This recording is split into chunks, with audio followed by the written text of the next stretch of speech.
ਸਤਨਾਮ ਸ਼੍ਰੀ ਵਾਹਿਗੁਰੂ ਸਾਹਿਬ ਜੀ। ਧੰਨ ਵਾਹਿਗੁਰੂ ਸਾਹਿਬ ਜੀ, ਤੇਰੇ ਗੁਣ ਬਹੁਤੇ ਮੈਂ ਏਕ ਨਾ ਜਾਣਿਆ। ਮੈਂ ਮੂਰਖ ਕਿਛ ਦੀਜੈ, ਪ੍ਰਣਵਤ ਨਾਨਕ ਸੁਣ ਮੇਰੇ ਸਾਹਿਬਾ। ਡੁੱਬਦਾ ਪੱਥਰ ਲੀਜੈ।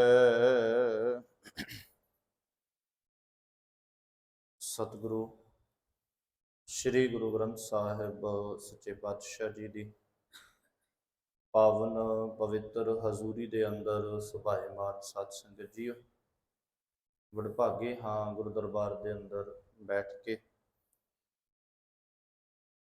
ਧੰਨ ਸ੍ਰੀ ਗੁਰੂ ਗ੍ਰੰਥ ਸਾਹਿਬ ਪਾਤਸ਼ਾਹ ਜੀ ਦੀ ਮੁੱਢਲੀ ਬਾਣੀ ਜਪਜੀ ਸਾਹਿਬ ਜੀ ਦੀ ਵਿਚਾਰ ਅਸੀਂ ਰੋਜ਼ਾਨਾ ਦੇ ਦੀਵਾਨਾਂ ਦੇ ਅੰਦਰ ਕਰਨ ਦਾ ਯਤਨ ਕਰ ਰਹੇ ਹਾਂ। ਗੁਰੂ ਗਰੀਬ ਨਿਵਾਸ ਸੱਚੇ ਪਾਤਸ਼ਾਹ ਜੀ ਨੇ ਅਪਾਰ ਬਖਸ਼ਿਸ਼ ਕਿਰਪਾ ਕੀਤੀ। ਕੱਲ ਦੇ ਦੀਵਾਨਾਂ ਤੱਕ 13 ਪੌੜੀਆਂ ਦੀ ਵਿਚਾਰ ਅਸੀਂ ਕਰ ਲਈ ਸੀ ਜੀ। 14 ਨੰਬਰ ਪੌੜੀ ਦੀ ਵਿਚਾਰ ਆਰੰਭ ਕਰਨੀ ਹੈ। ਸਤਿਗੁਰੂ ਪਾਤਸ਼ਾਹ ਦੀ ਕਿਰਪਾ ਕਰਨ, ਮੰਨੈ ਮਾਰਗ ਠਾਕ ਨਾ ਪਾਏ। ਇਹ ਪੌੜੀ ਹੈ ਜੀ 14 ਨੰਬਰ। ਇੱਥੋਂ ਆਪਾਂ ਆਰੰਭਤਾ ਕਰਨੀ। ਫਤਿਹ ਦੀ ਸਾਂਝ ਕਰੋ ਜੀ। ਵਾਹਿਗੁਰੂ ਜੀ ਕਾ ਖਾਲਸਾ, ਵਾਹਿਗੁਰੂ ਜੀ ਕੀ ਫਤਿਹ। ਮੰਨੈ ਮਾਰਗ ਠਾਕ ਨਾ ਪਾਏ, ਮੰਨੈ ਪਤ ਸਿਉ ਪ੍ਰਗਟ ਜਾਏ। ਮੰਨੈ ਮਗ ਨ ਚੱਲੈ ਪੰਥ, ਮੰਨੈ ਧਰਮ ਸੇਤੀ ਸੰਬੰਧ। ਐਸਾ ਨਾਮ ਨਿਰੰਜਨ ਹੋਏ, ਜੇ ਕੋ ਮਨ ਜਾਣੈ ਮਨ ਕੋਏ। ਇਹਦਾ ਉਚਾਰਨ ਮੈਨੂੰ ਜੋ ਸੁਣਾਈ ਦੇ ਰਿਹਾ ਵਿੱਚੋਂ ਮੰਨੇ ਆ ਰਿਹਾ, ਮੰਨੈ। ਇਹਦਾ ਜਿਹੜਾ ਉਚਾਰਨ ਹੋਏਗਾ ਮੰਨੈ। ਮੰਨੈ ਜੇ ਆਪਾਂ ਕੱਲ ਵੀ ਅਰਥ ਕਰ ਰਹੇ ਸੀ, ਜੇ ਕਿਤੇ ਮੰਨ ਲਈਏ, ਜੇ ਕਿਤੇ ਜੁੜ ਜਾਈਏ। ਜਦੋਂ ਆਪਾਂ ਮੰਨੇ ਕੀਤਾ ਸੀ ਜਿਨ੍ਹਾਂ ਨੇ ਮੰਨ ਲਿਆ, ਜਦੋਂ ਆਪਾਂ ਪਹਿਲੀ ਪੌੜੀ ਕੀਤੀ ਸੀ। ਮਹਾਰਾਜ ਕਹਿੰਦੇ ਜੇ ਮੰਨ ਗਏ, ਜੇ ਮਨ ਜੁੜ ਗਿਆ ਤੇ ਕੀ ਹੋਏਗਾ? ਮਾਰਗ ਠਾਕ ਨਾ ਪਾਏ। ਮਾਰਗ ਦੇ ਗੱਗੇ ਨੂੰ ਸਿਆਰੀ ਰਾਹ ਦੇ ਵਿੱਚ, ਠਾਕ ਦਾ ਅਰਥ ਹੈ ਰੋਕ, ਰੁਕਾਵਟ। ਜਿਨ੍ਹਾਂ ਦਾ ਮਨ ਜੁੜ ਗਿਆ, ਜੇ ਜੁੜ ਜਾਈਏ ਤੇ ਜਿਹੜਾ ਜ਼ਿੰਦਗੀ ਦਾ ਪਰਮਾਤਮਾ ਨੂੰ ਮਿਲਣ ਦਾ ਰਸਤਾ ਹੈ ਉਹਦੇ ਵਿੱਚ ਵਿਕਾਰ, ਰੁਕਾਵਟ ਨਹੀਂ ਬਣਨਗੇ। ਮੰਨੈ ਪਤ ਸਿਉ ਪ੍ਰਗਟ ਜਾਏ। ਪਤ ਦਾ ਅਰਥ ਹੈ ਇੱਜ਼ਤ।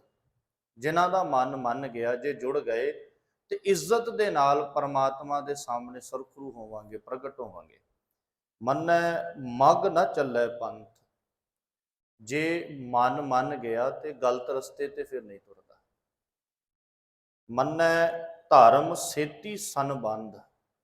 ਜੇ ਕਿਤੇ ਮਨ ਮੰਨ ਜਾਏ, ਮਨ ਸਿੱਖਿਆ ਨੂੰ ਸੁਣ ਲਏ, ਪਾਤਸ਼ਾਹ ਜੀ ਕਹਿੰਦੇ ਜਿਹੜਾ ਇਨਸਾਨ ਦਾ ਧਰਮ ਦੇ ਨਾਲ ਸੰਬੰਧ ਬਣ ਜਾਂਦਾ ਸਿੱਧਾ, ਉਹ ਫਿਰ ਫੋਕਟ ਦੇ ਕਰਮਾਂ ਦੇ ਵਿੱਚ ਨਹੀਂ ਲੱਗਦਾ। ਜੇ ਮਨ ਮੰਨ ਗਿਆ ਤੇ ਵਾਧੂ ਦੀਆਂ ਰਸਮਾਂ, ਵਾਧੂ ਦੇ ਫੋਕਟ ਕਰਮ ਨਹੀਂ ਕਰਦਾ ਉਹ, ਜੇ ਕਿਤੇ ਮਨ ਮੰਨ ਜਾਏ। ਐਸਾ ਨਾਮ ਨਿਰੰਜਨ ਹੋਏ। ਰੱਬ ਜੀ ਤੇਰਾ ਨਾਮ ਇੰਨਾ ਵੱਡਾ ਹੈ, ਮਾਇਆ ਦੇ ਪ੍ਰਭਾਵ ਤੋਂ ਪਰੇ। ਜੇ ਕਿਤੇ ਉਸ ਨਾਮ ਦੇ ਨਾਲ ਜੁੜ ਜਾਈਏ ਤਾਂ ਇਹ ਕੁਝ ਵਾਪਰਦਾ ਹੈ। ਇਹਨਾਂ ਪੌੜੀਆਂ ਨੂੰ ਸਮਝਣ ਦੇ ਵਾਸਤੇ ਜੇ ਆਖਰੀ ਜਿਹੜੇ ਪਦੇ ਨੇ ਨਾ, ਇਹਨਾਂ ਤੋਂ ਜੇ ਅਰਥ ਕੀਤਾ ਜਾਵੇ ਤੇ ਹੋਰ ਸੌਖੀ ਸਮਝ ਆਉਂਦੀ ਹੈ। ਦੇਖੋ ਜੇ ਆਪਾਂ ਇਹਨੂੰ ਤਾਂ ਕਰ ਲਈਏ ਵੀ ਐਸਾ ਨਾਮ ਨਿਰੰਜਨ ਹੋਏ, ਤੇ ਕੈਸਾ? ਉਹ ਨਾਮ ਜਿਹਨੂੰ ਮੰਨ ਲਿਆ ਜਾਵੇ ਤੇ ਵਿਕਾਰਾਂ ਦੇ ਵਿੱਚ ਰੁਕਾਵਟ ਨਹੀਂ ਬਣਦੀ। ਉਹ ਨਾਮ ਜਿਹਦੇ ਨਾਲ ਜੁੜ ਜਾਈਏ ਤੇ ਇੱਜ਼ਤ ਦੇ ਨਾਲ ਜਾਂਦੇ ਆ। ਉਹ ਨਾਮ ਜਿਹਦੇ ਨਾਲ ਜੁੜਿਆ ਗਲਤ ਰਸਤੇ ਤੇ ਨਹੀਂ ਪੈਂਦੇ। ਐਸਾ ਨਾਮ ਨਿਰੰਜਨ ਹੋਏ। ਮਹਾਰਾਜ ਕਹਿੰਦੇ ਨਾਮ ਤੇ ਹੈ, ਪਰ ਅਸਲ ਗੱਲ ਕੀ ਹੈ?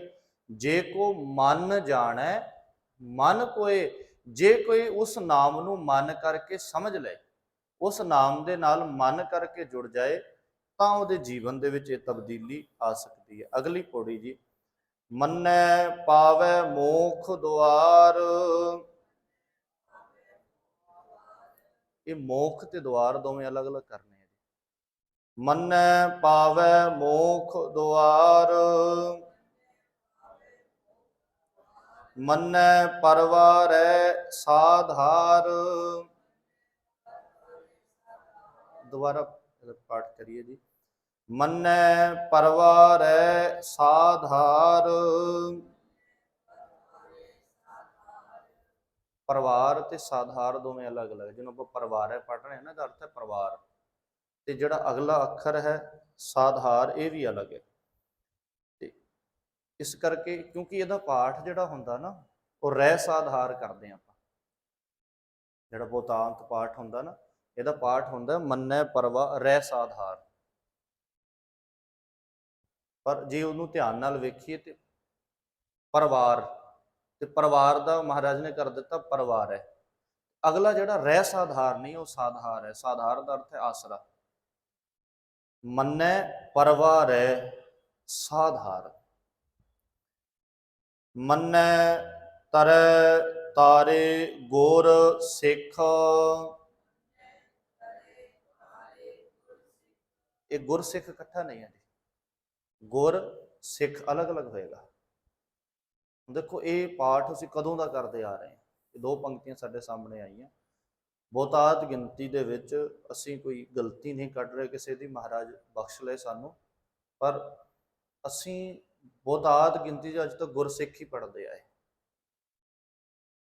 ਗੁਰਸਿੱਖ, ਗੁਰੂ ਤੇ ਸਿੱਖ ਦੋਵੇਂ ਅਲੱਗ ਅਲੱਗ ਨੇ। ਮੰਨੈ ਤਰੈ ਤਾਰੇ ਗੁਰ ਸਿੱਖ। ਮੰਨੈ ਨਾਨਕ ਭਵੈ ਨਾ ਭਿਖ। ਐਸਾ ਨਾਮ ਨਿਰੰਜਨ ਹੋਏ। ਜੇ ਕੋ ਮਨ ਜਾਣੈ ਮਨ ਕੋਏ।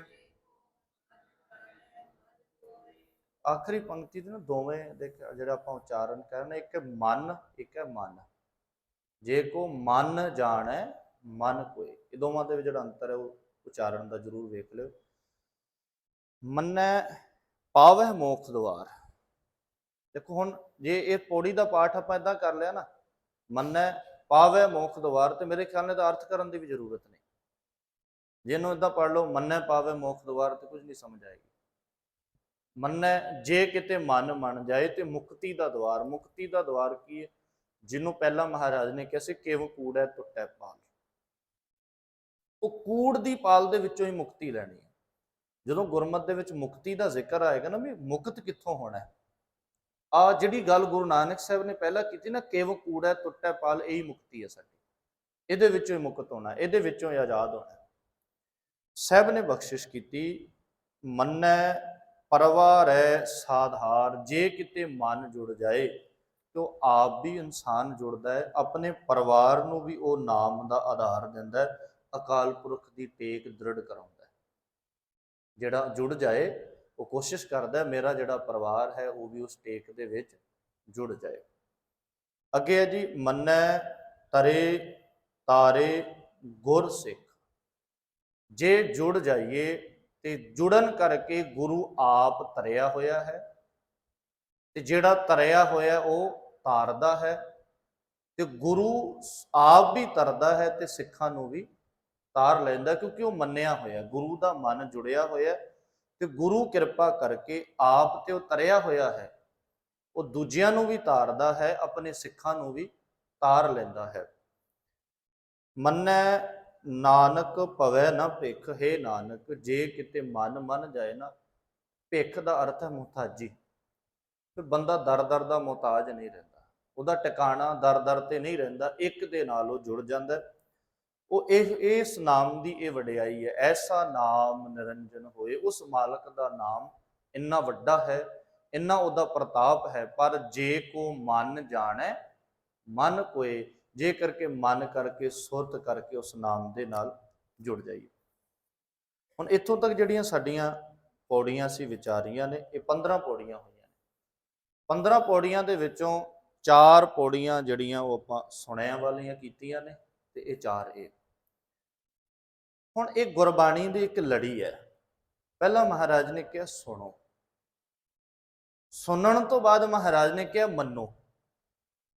ਜਿਨ੍ਹਾਂ ਨੇ ਸੁਣ ਕੇ ਮੰਨ ਲਿਆ ਉਹਨਾਂ ਨੂੰ ਮਹਾਰਾਜ ਨੇ ਇੱਕ ਲਫ਼ਜ਼ ਵਰਤਿਆ 16ਵੀਂ ਪੌੜੀ ਦੇ ਅੰਦਰ ਪੰਚ। ਪਹਿਲਾਂ ਸੁਣਨਾ, ਜਿਨੇ ਸੁਣਿਆ ਹੀ ਨਹੀਂ ਉਹ ਮੰਨੇਗਾ ਕਿੱਦਾਂ? ਪਹਿਲਾਂ ਹੀ ਇਹ ਤੇ ਹੈ ਵੀ ਪਹਿਲਾਂ ਸੁਣਿਆ ਤੇ ਸੁਣਨ ਤੋਂ ਬਾਅਦ ਜਿਨ੍ਹਾਂ ਨੇ ਸੁਣ ਲਿਆ ਉਹਨਾਂ ਨੇ ਮੰਨ ਲਿਆ, ਤੇ ਜਿੰਨੇ ਸੁਣਦੇ ਨੇ ਸਾਰੇ ਮੰਨਦੇ ਨਹੀਂ। ਸੁਣ ਤਾਂ ਸਾਰੇ ਹੀ ਲੈਂਦੇ ਨੇ, ਉਹਦੇ ਵਿੱਚੋਂ ਅੱਧੇ ਵੀ ਕਿਤੇ ਮੰਨ ਜਾਣ ਤੇ ਬਹੁਤ ਵੱਡੀ ਗੱਲ ਹੈ। ਮਹਾਰਾਜ ਕਹਿੰਦੇ ਪਹਿਲਾਂ ਸੁਣਿਆ ਤੇ ਸੁਣ ਕੇ ਜਿਨ੍ਹਾਂ ਨੇ ਮੰਨ ਲਿਆ ਉਹਨਾਂ ਨੂੰ ਮਹਾਰਾਜ ਨੇ ਇੱਕ ਪਦਵੀ ਦਿੱਤੀ, ਇੱਕ ਰੁਤਬਾ ਦਿੱਤਾ, ਉਹ ਦਿੱਤਾ ਪੰਚ ਦਾ। ਤੇ ਪੰਚ ਦਾ ਜਿਹੜਾ ਅਰਥ ਹੈ ਉਹ ਹੈ ਸ੍ਰੇਸ਼ਟ ਇਨਸਾਨ, ਉੱਤਮ, ਜਿਨ੍ਹਾਂ ਨੇ ਸੁਣ ਲਿਆ, ਜਿਨ੍ਹਾਂ ਨੇ ਮੰਨ ਲਿਆ। ਆਓ ਅਗਲੀ ਪੌੜੀ ਦਾ ਪਾਠ ਕਰੀਏ ਜੀ। ਪੰਚ ਪਰਵਾਣ ਪੰਚ ਪ੍ਰਧਾਨ। ਇਹਦਾ ਜਿਹੜਾ ਉਚਾਰਨ ਹੈ ਨਾ, ਜਿਹਨੂੰ ਆਪਾਂ ਪੰਜਾਬੀ ਦੇ ਵਿੱਚ ਭੱਬਾ ਤੇ ਧੱਦਾ ਪੜ੍ਹਦੇ ਹਾਂ, ਜਿਹੜਾ ਹਿੰਦੀ ਦਾ ਲਫ਼ਜ਼ ਹੈ ਉਹ ਭਾ ਤੇ ਧਾ ਹੁੰਦਾ। ਜਦੋਂ ਇਹ ਵਿਚਕਾਰ ਆਏਗਾ ਨਾ ਤੇ ਉਹਨੂੰ ਆਪਾਂ ਪੰਜਾਬੀ ਨਹੀਂ ਪੜ੍ਹਦੇ, ਉਹ ਜੀ ਕਿਉਂਕਿ ਪ੍ਰਧਾਨ, ਉਹ ਕਿਉਂਕਿ ਪੰਜਾਬੀ ਆਏਗੀ ਨਹੀਂ ਇੱਥੇ। ਧਾਨ, ਪ੍ਰਧਾਨ ਕੀ ਹੋ ਗਿਆ? ਜੇ ਆਪਾਂ ਧੱਦਾ ਇਹਨੂੰ ਪੜਾਂਗੇ ਤਾਂ ਇਸ ਕਰਕੇ ਜਿਹੜਾ ਭੱਬਾ ਵਿਚਕਾਰ ਆ ਰਿਹਾ ਨਾ ਉਹਨੂੰ ਆਪਾਂ ਉਸ ਲੈ ਦੇ ਵਿੱਚ ਨਹੀਂ ਪੜ ਸਕਦੇ, ਕਿਉਂਕਿ ਜਿਹੜਾ ਇਹ ਲਫ਼ਜ਼ ਹੈ ਉਹ ਉਸੇ ਰੂਪ ਦੇ ਵਿੱਚ ਆ ਰਿਹਾ। ਪੰਚ ਪਰਵਾਨ ਪੰਚ ਪ੍ਰਧਾਨ ਪੰਚੇ ਪਾਵਹਿ ਦਰਗਹ ਮਾਨ। ਪੰਚੇ ਸੋਹੈ ਦਰ ਰਾਜਾਨ ਪੰਚਾ ਕਾ ਗੁਰ ਏਕ ਧਿਆਨ। ਜੇ ਕੋ ਕਹੈ ਕਰੈ ਵਿਚਾਰ ਕਰ ਤੇ ਕੈ ਕਰਣੈ ਨਾਹੀ ਸੁਮਾਰ। ਧੌਲ ਧਰਮ ਦਇਆ ਕਾ ਪੂਤ। ਨਹੀਂ ਜੀ, ਅਸੀਂ ਧੌਲ ਪੜ ਰਹੇ ਹਾਂ, ਧੌਲ ਨਹੀਂ ਹੈ, ਥੋੜਾ ਨਹੀਂ ਹੈ, ਕਨੌੜਾ ਆ। ਧੌਲ ਕਨੌੜਾ ਜਿਹੜਾ ਆਮ ਤੌਰ ਤੇ ਸਾਡੀ ਬੋਲੀ ਦੇ ਵਿੱਚੋਂ ਖਤਮ ਹੀ ਹੋ ਗਿਆ। ਜਿਹੜੇ ਕਨੌੜੇ ਵਾਲੇ ਲਫ਼ਜ਼ ਹੈ ਉਹ ਅਸੀਂ ਉਹਨੂੰ ਬਦਲ ਹੀ ਦਿੱਤਾ। ਮੈਂ ਕਈ ਵਾਰ ਸਵੇਰ ਦੇ ਦੀਵਾਨ ਦੇ ਵਿੱਚ ਵੀ ਬੇਨਤੀ ਕਰਦਾ ਹੁੰਦਾ ਵੀ ਤੋਲੀਆ ਨਹੀਂ ਹੁੰਦਾ, ਤੌਲੀਆ ਹੁੰਦਾ, ਚੌਲ ਹੁੰਦੇ ਆ। ਹੁਣ ਇਹ ਚੀਜ਼ਾਂ ਜਿਹੜੀਆਂ ਉਹ ਖਤਮ ਹੋ ਗਈਆਂ। ਹੁਣ ਇਹ ਧੌਲ ਨਹੀਂ ਹੈ, ਧੌਲ। ਫੌਜੀ ਨਹੀਂ ਹੁੰਦਾ, ਫੌਜੀ ਹੁੰਦਾ। ਇਹ ਚੀਜ਼ਾਂ ਜਿਹੜੀਆਂ ਉਹ ਖਾਸ ਕਰਕੇ ਸਾਡੇ ਵਿੱਚੋਂ ਸ਼ਹਿਰੀ ਭਾਸ਼ਾ ਹੋਰ ਕਰਕੇ, ਸ਼ਹਿਰੀ ਨਹੀਂ ਪਿੰਡਾਂ ਦੇ ਵਿੱਚ ਵੀ ਖਾਸ ਕਰਕੇ ਉਹ ਚੀਜ਼ਾਂ ਖਤਮ ਹੋ ਰਹੀਆਂ ਨੇ। ਧੌਲ ਧਰਮ ਦਇਆ ਕਾ ਪੂਤ ਸੰਤੋਖ ਥਾਪ ਰੱਖਿਆ ਜਿਨ ਸੂਤ। ਇਹਦਾ ਵਿਸ਼ਰਾਮ ਸੰਤੋਖ ਥਾਪ ਤੇ ਲਾਓ ਜੀ। ਸੰਤੋਖ ਥਾਪ ਰੱਖਿਆ ਜਿਨ ਸੂਤ ਜੇ ਕੋ ਬੁਝੈ ਹੋਵੈ ਸਚਿਆਰ। ਧਵਲੇ ਉਪਰ ਕੇਤਾ ਭਾਰ ਧਰਤੀ ਹੋਰ ਪਰੈ ਹੋਰ ਹੋਰ। ਤਿਸ ਤੇ ਭਾਰ ਤਲੈ ਕਵਨ ਜ਼ੋਰ। ਜੀ ਜਾਤ ਰੰਗਾ ਕੇ ਨਾਮ ਸਭਨਾ ਲਿਖਿਆ ਬੁੜੀ ਕਲਾਮ। ਇਹ ਲੇਖਾ ਲਿਖ ਜਾਣੈ ਕੋਏ ਲੇਖਾ ਲਿਖਿਆ ਕੀਤਾ ਹੋਏ। ਕੀਤਾ ਤਾਣ ਸਵਾਲੇ ਹੋ ਰੂਪ ਕੀਤੀ ਦਾਤ ਜਾਣੈ ਕੌਣ ਕੂਤ। ਹਾਂਜੀ, ਇਹ ਵੀ ਕੌਣ ਨਹੀਂ ਹੈ, ਇੱਥੇ ਵੀ ਕਨੌੜਾ ਲੱਗ ਰਿਹਾ, ਕੌਣ। ਕੀਤੀ ਦਾਤ ਜਾਣੈ ਕੌਣ ਕੂਤ ਕੀਤਾ ਪਸਾਓ ਏਕੋ ਕਵਾਓ, ਤਿਸ ਤੇ ਹੋਏ ਲਖ ਦਰਿਆਓ। ਕੁਦਰਤ ਕਵਣ ਕਹਾ ਵਿਚਾਰ, ਵਾਰਿਆ ਨਾ ਜਾਵਾ ਏਕ ਵਾਰ। ਜੋ ਤੁਧ ਭਾਵੈ ਸਾਈ ਭਲੀ ਕਾਰ, ਤੂੰ ਸਦਾ ਸਲਾਮਤ ਨਿਰੰਕਾਰ। ਇਹ 16 ਨੰਬਰ ਪੌੜੀ ਦਾ ਅਸੀਂ ਪਾਠ ਕੀਤਾ ਜੀ। ਪੰਜ ਪ੍ਰਵਾਨ ਪੰਜ ਪ੍ਰਧਾਨ। ਜਿਨ੍ਹਾਂ ਨੇ ਸੁਣਿਆ, ਜਿਨ੍ਹਾਂ ਨੇ ਮੰਨਿਆ, ਮਹਾਰਾਜ ਕਹਿੰਦੇ ਉਹ ਪ੍ਰਵਾਨ ਹੋ ਗਏ। ਪ੍ਰਧਾਨ ਦਾ ਅਰਥ ਸ੍ਰੇਸ਼ਟ, ਉੱਤਮ। ਪ੍ਰਵਾਨ ਵੀ ਹੋ ਗਏ, ਉਹ ਉੱਤਮ ਨੇ। ਪੰਚੇ ਪਾਵਹਿ ਦਰਗਾ ਮਾਨ, ਤੇ ਉਹ ਪਰਮਾਤਮਾ ਦੀ ਦਰਗਾਹ ਦੇ ਵਿੱਚ ਮਾਣ ਇੱਜ਼ਤ ਪ੍ਰਾਪਤ ਕਰਦੇ ਆ। ਪੰਚੇ ਸੋ ਹੈ ਦਰ ਰਾਜਾਨ, ਉਹ ਰਾਜ ਦਰਬਾਰ ਦੇ ਵਿੱਚ ਬੈਠੇ ਹੋਏ ਵੀ ਸ਼ੋਭਦੇ ਨੇ, ਪਰਮਾਤਮਾ ਦੀ ਹਜ਼ੂਰੀ ਦੇ ਵਿੱਚ ਸ਼ੋਭਦੇ ਨੇ। ਕਿਉਂ ਸ਼ੋਭਦੇ ਨੇ? ਕੀ ਕੀਤਾ ਉਹਨਾਂ ਨੇ ਇਹੋ ਜਿਹਾ? ਉਹਨਾਂ ਨੇ ਕੀਤਾ ਪੰਚਾਂ ਕਾ ਗੁਰ ਏਕ ਧਿਆਨ। ਪੰਚਾਂ ਕਾ ਗੁਰ ਨਹੀਂ, ਪੰਚਾਂ ਕਾ ਗੁਰ ਏਕ ਧਿਆਨ, ਕਿਉਂਕਿ ਉਹਨਾਂ ਪੰਜ ਜਨਾਂ ਦਾ ਜਿਹੜਾ ਧਿਆਨ ਹੈ ਇੱਕ ਗੁਰੂ ਦੇ ਵਿੱਚ ਲੱਗਿਆ ਹੋਇਆ, ਇੱਕ ਗੁਰੂ ਦੇ ਨਾਲ ਜੁੜੇ ਹੋਏ ਨੇ, ਇਸ ਕਰਕੇ ਉਹ ਪ੍ਰਵਾਨ ਨੇ। ਅੱਗੇ ਹੈ ਜੀ, ਜੇ ਕੋ ਕਹੈ ਕਰੈ ਵਿਚਾਰ। ਇਹ ਜਿਹੜੇ ਪੰਜ ਨੇ, ਮਹਾਰਾਜ ਕਹਿੰਦੇ ਬੜੀ ਵੱਡੀ ਗੱਲ ਹੈ, ਇਹਨਾਂ ਨੇ ਇੰਨਾ ਕੁਝ ਪ੍ਰਾਪਤ ਕਰ ਲਿਆ, ਪਰ ਜੇ ਕੋਈ ਪੰਜ ਇੰਨੀ ਗੱਲ ਕਰਕੇ ਕਵੇ ਵੀ ਮੈਂ ਇੱਥੋਂ ਤੱਕ ਪਹੁੰਚ ਗਿਆ ਤੇ ਪਰਮਾਤਮਾ ਦੀ ਕੁਦਰਤ ਦਾ ਅੰਤ ਪਾ ਲਵਾਂਗਾ, ਉਹ ਨਹੀਂ ਹੋ ਸਕਦਾ। ਜੇ ਕੋ ਕਹੈ ਕਰੈ ਵਿਚਾਰ, ਜੇ ਕੋਈ ਵਿਚਾਰ ਕਰਕੇ ਕਵੇ ਵੀ ਮੈਂ ਇੱਥੋਂ ਤੱਕ ਪਹੁੰਚ ਗਿਆ ਤੇ ਮੈਂ ਪਰਮਾਤਮਾ ਦਾ ਅੰਤ ਪਾ ਲਵਾਂਗਾ, ਤੇ ਮਹਾਰਾਜ ਕਹਿੰਦੇ ਕਰਤੇ ਕਹਿ ਕਰਣਾ ਨਾਹੀ ਸੁਮਾਰ। ਜਿਹੜਾ ਕਰਤਾ ਹੈ ਨਾ, ਉਹਦੀ ਦਾਤ ਦਾ ਕੋਈ ਵੀ ਸੁਮਾਰ ਨਹੀਂ ਹੈ, ਉਹਦਾ ਕੋਈ ਵੀ ਅੰਤ ਨਹੀਂ ਹੈ। ਉਹਦੇ ਬਾਰੇ ਕੋਈ ਵੀ ਬੰਦਾ ਆਪਣੇ ਵੱਲੋਂ ਮਨ ਘੜਤ ਜੀ ਕਹਾਣੀ ਬਣਾ ਕੇ ਪੇਸ਼ ਕਰ ਦੇ, ਪਰ ਉਹ ਕਹਾਣੀ ਝੂਠੀ ਹੋ ਸਕਦੀ ਹੈ, ਉਹ ਸੱਚੀ ਨਹੀਂ ਹੋ ਸਕਦੀ। ਹੁਣ ਅਗਲੀ ਪੌੜੀ ਦੇ ਵਿੱਚ ਕਹਾਣੀ ਦਾ ਜ਼ਿਕਰ ਕੀਤਾ, ਜਿਹੜੀ ਕਹਾਣੀ ਅਸੀਂ ਤੁਸੀਂ ਵੀ ਬਚਪਨ ਤੋਂ ਸੁਣਦੇ ਆ ਰਹੇ ਹਾਂ। ਉਹ ਗੁਰੂ ਨਾਨਕ ਸਾਹਿਬ ਨੇ ਉਹਦਾ ਨਿਖੇੜਾ ਕੀਤਾ, ਉਹ ਸਾਡੇ ਸਾਹਮਣੇ ਰੱਖੀ ਗੱਲ। ਪਰ ਸਾਡੀ ਅਗਿਆਨਤਾ ਇਹ ਹੈ ਵੀ ਜਦੋਂ ਸਾਨੂੰ ਸਮਝ ਨਹੀਂ ਸੀ ਨਾ ਬਾਣੀ ਦੀ, ਤੇ ਜਿਨ੍ਹਾਂ ਨੇ ਸਾਨੂੰ ਇਹ ਜਦੋਂ ਘਟਨਾ ਸੁਣਾਈ ਤੇ ਸਾਨੂੰ ਬਾਣੀ ਦਾ ਹਵਾਲਾ ਦੇ ਕੇ ਸੁਣਾਈ ਵੀ ਬਾਣੀ ਦੇ ਵਿੱਚ ਇਦਾਂ ਲਿਖਿਆ ਹੈ। ਜਦੋਂ ਬਾਣੀ ਦੀ ਸਮਝ ਆਈ ਤੇ ਇਹ ਲਿਖਿਆ ਵੀ ਬਾਣੀ ਦੇ ਵਿੱਚ ਲਿਖਿਆ ਜ਼ਰੂਰ ਹੈ, ਪਰ ਇਸ ਕਰਕੇ ਲਿਖਿਆ ਇਹ ਗਲਤ ਹੈ। ਉਹ ਘਟਨਾ ਕੀ ਹੈ? ਸਾਨੂੰ ਬਚਪਨ ਤੋਂ ਇਹ ਸੁਣਾਇਆ ਗਿਆ ਵੀ ਧਰਤੀ ਜਿਹੜੀ ਹੈ ਨਾ ਬਲਦ ਦੇ ਸਿੰਗ ਤੇ ਟਿਕੀ ਹੋਈ ਹੈ। ਹੁਣ ਅਸੀਂ ਤੇ ਚਲੋ ਮੰਨ ਗਏ। ਅੱਜ ਦੇ ਜਦੋਂ ਜਿਹੜੇ ਬੱਚੇ ਨੇ ਜਾਂ ਹੁਣ ਵੱਡੇ ਹੋ ਕੇ ਜਦੋਂ ਸਾਇੰਸ ਪੜ੍ਹਦੇ ਆ ਤੇ ਉਹ ਤੇ ਹੱਸਦੇ ਆ ਵੀ ਝੂਠ ਬੋਲਦੇ ਆ ਸਾਰੇ, ਵੀ ਜਿਹੜੀ ਘਟਨਾ, ਜਿਹੜੀਆਂ ਇਹ ਗੱਲਾਂ ਸਾਨੂੰ ਸਿਖਾਈਆਂ ਗਈਆਂ ਵੀ ਕਿੱਥੇ ਆ ਬਲਦ, ਉਹਨਾਂ ਤੇ ਸਾਰੀ ਧਰਤੀ ਫਰੋਲ ਮਾਰੀ, ਸਭ ਕੁਝ ਲੱਭ ਮਾਰਿਆ। ਉਹ ਜ਼ਿਕਰ ਗੁਰੂ ਨਾਨਕ ਸਾਹਿਬ ਨੇ, ਜਿਹੜਾ ਅੱਜ ਸਾਇੰਸ ਇਹ ਗੱਲ ਨੂੰ ਕਹਿ ਰਹੀ ਹੈ, ਉਹ ਗੱਲ ਗੁਰੂ ਨਾਨਕ ਸਾਹਿਬ ਅੱਜ ਤੋਂ 550 ਸਾਲ ਪਹਿਲਾਂ ਕਹਿ ਗਏ, ਭਾਈ ਕੋਈ ਬਲਦ ਬੁਲਦ ਨਹੀਂ ਹੈ।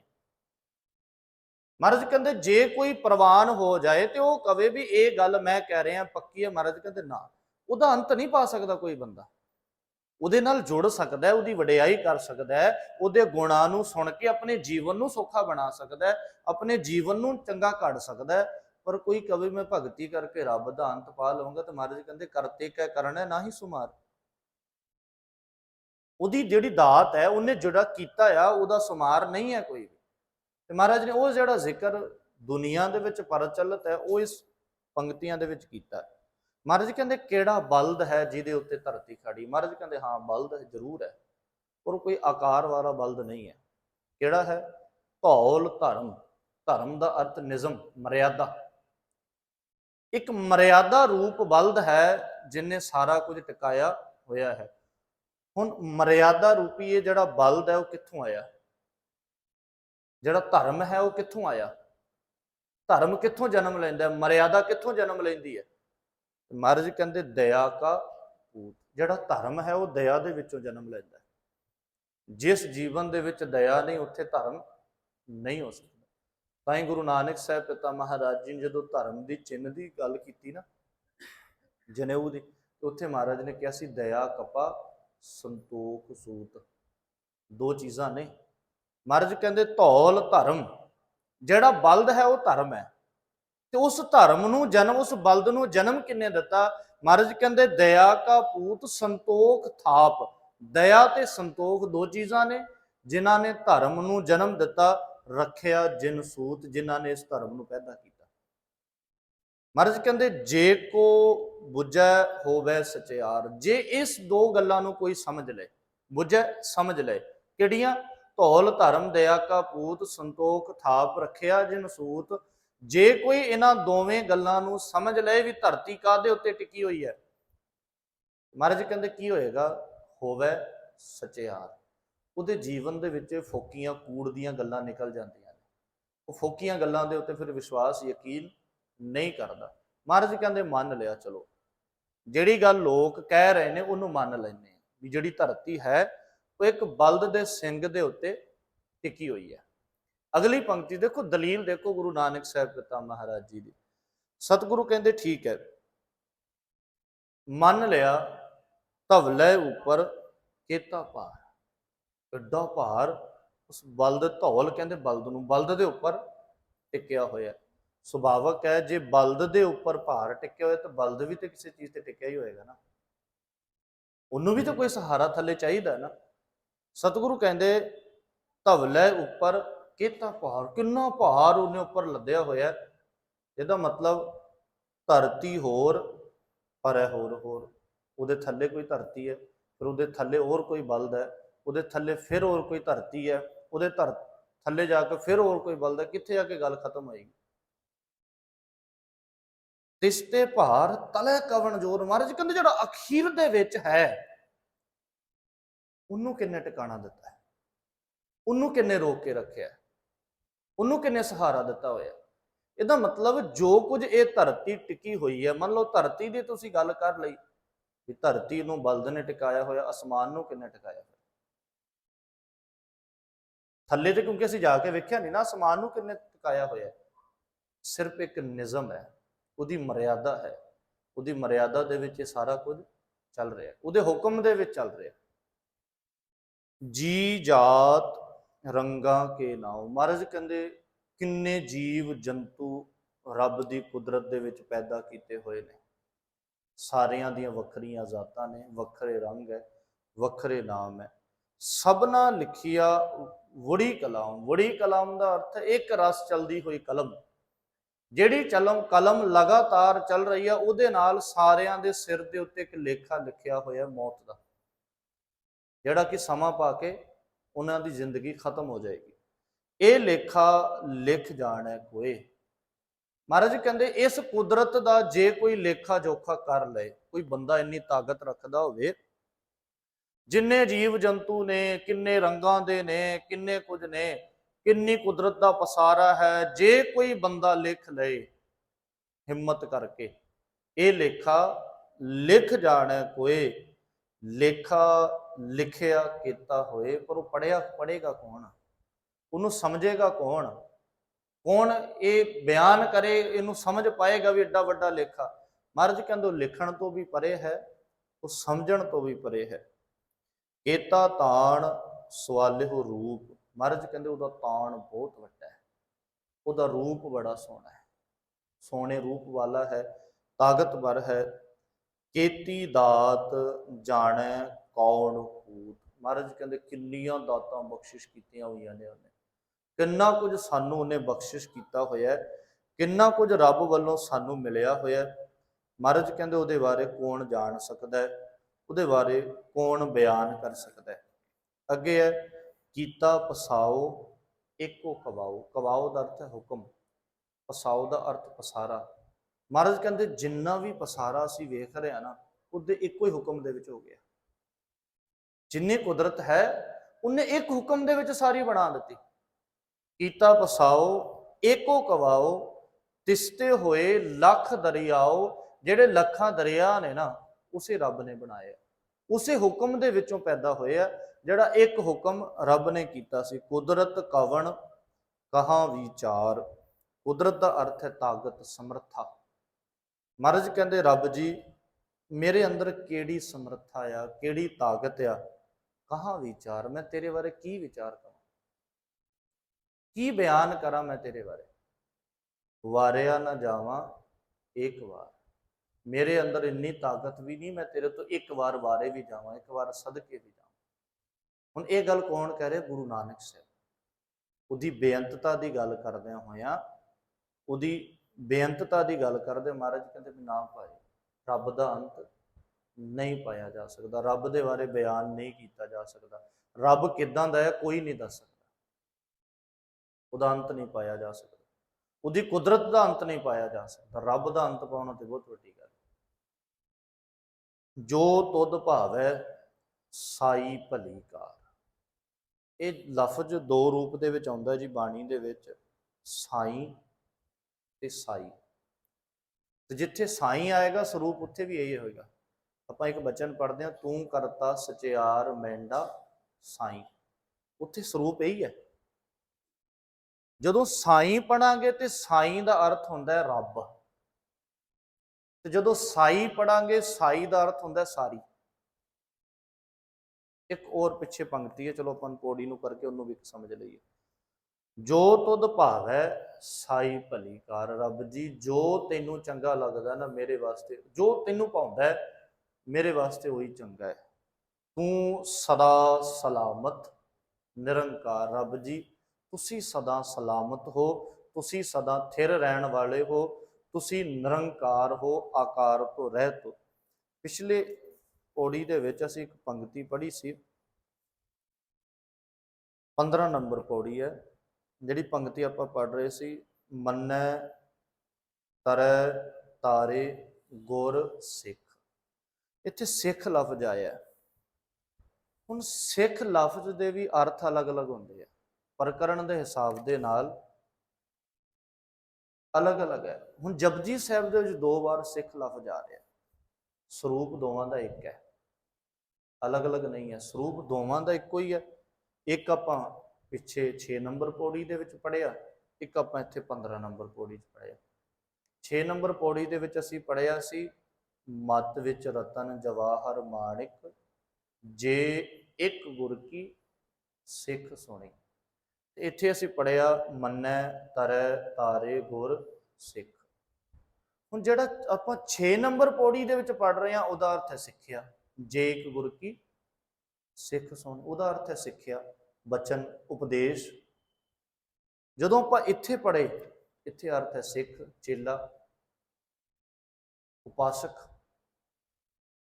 ਹੁਣ ਇਹ ਹੈ ਗੁਰਬਾਣੀ ਦੀ ਵਿਸ਼ੇਸ਼ਤਾ, ਵੀ ਗੁਰਬਾਣੀ ਨੂੰ ਪ੍ਰਕਰਣ ਦੇ ਹਿਸਾਬ ਦੇ ਨਾਲ ਇੱਕੋ ਸ਼ਬਦ ਦੇ ਕਈ ਅਰਥ ਨਿਕਲ ਜਾਣਗੇ। ਅਜੇ ਤੇ ਆਪਾਂ ਜਪਜੀ ਸਾਹਿਬ ਪੜ੍ਹ ਰਹੇ ਹਾਂ, ਜੇ ਇਸੇ ਹਿਸਾਬ ਦੇ ਨਾਲ ਗੁਰੂ ਗ੍ਰੰਥ ਸਾਹਿਬ ਰੂਪੀ ਸਮੁੰਦਰ ਦੇ ਵਿੱਚ ਜਾਈਏ ਤੇ ਪਤਾ ਨਹੀਂ ਕਿੰਨਾ ਕੁਝ ਸਾਨੂੰ ਮਿਲੇਗਾ। ਸਹਿਬ ਪਾਤਸ਼ਾਹ ਦੀ ਕਿਰਪਾ ਕਰਨ, ਬਖਸ਼ਿਸ਼ ਕਰਨ। 16 ਪੌੜੀਆਂ ਦੇ ਵਿਚਾਰ ਅੱਜ ਦੇ ਦੀਵਾਨਾਂ ਤੱਕ ਅਸੀਂ ਕੀਤੀ ਹੈ ਜੀ। ਬਾਕੀ ਵਿਚਾਰ ਕੱਲ ਦੇ ਦੀਵਾਨਾਂ ਤੋਂ ਆਪਾਂ 17 ਨੰਬਰ ਪੌੜੀ ਦੇ ਵਿਚਾਰ ਸ਼ੁਰੂ ਕਰਾਂਗੇ। ਸਤਿਗੁਰੂ ਪਾਤਸ਼ਾਹ ਦੀ ਕਿਰਪਾ ਕਰਨ, ਬਖਸ਼ਿਸ਼ ਕਰਨ। ਭੁੱਲਾਂ ਗਲਤੀਆਂ ਦੀ ਖਿਮਾ। ਵਾਹਿਗੁਰੂ ਜੀ ਕਾ ਖਾਲਸਾ, ਵਾਹਿਗੁਰੂ ਜੀ ਕੀ ਫਤਿਹ। ਵਾਹਿਗੁਰੂ ਸਾਹਿਬ ਜੀ।